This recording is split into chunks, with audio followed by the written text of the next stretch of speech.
রাজশাহীর কাদেরগঞ্জ এলাকার ঝলক পলক ছাত্রীনিবাসে নিম্নমানের খাবারের প্রতিবাদ করায় এক ছাত্রীকে মারধরের অভিযোগ পাওয়া গেছে।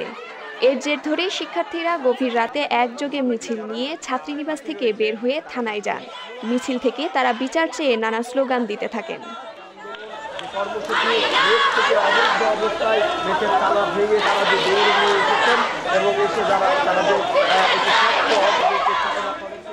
থানায় গিয়ে ছাত্রীদের পক্ষ থেকে ছাত্রীনিবাসের মালিক সহ 4 জনের নামে একটি মামলা দায়ের করা হয়েছে। ছাত্রীদের অভিযোগ, ছাত্রীনিবাসটিতে প্রায় 300 ছাত্রী থাকেন।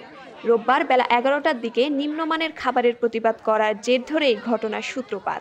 পরে দিনভর ছাত্রীদের ছাত্রীনিবাসে অবরুদ্ধ করে রাখা হয়।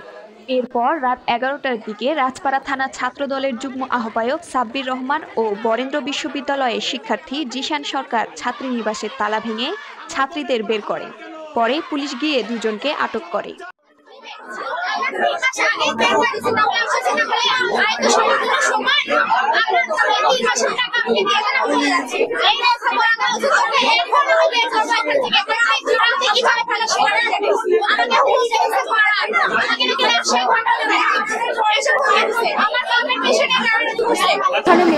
আঙ্কেলের ব্যবহার খুবই খারাপ, বিহেভিয়ারটা অনেক খারাপ, নির্যাতন করে সবার উপরে।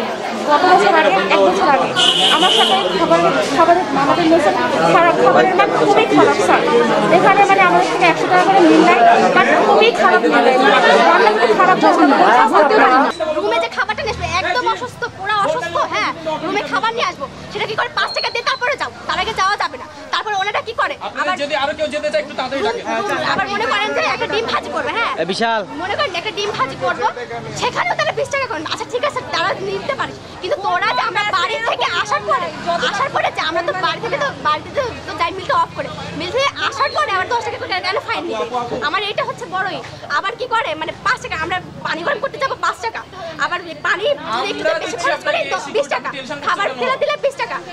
অনেকজন আছে তো খাবার নষ্ট করতেই পারে, স্বাভাবিক ব্যাপার, কিন্তু তার থেকে কি করে 20 টাকা নেবে? কিসের জন্য 20 টাকা নেবে এরা?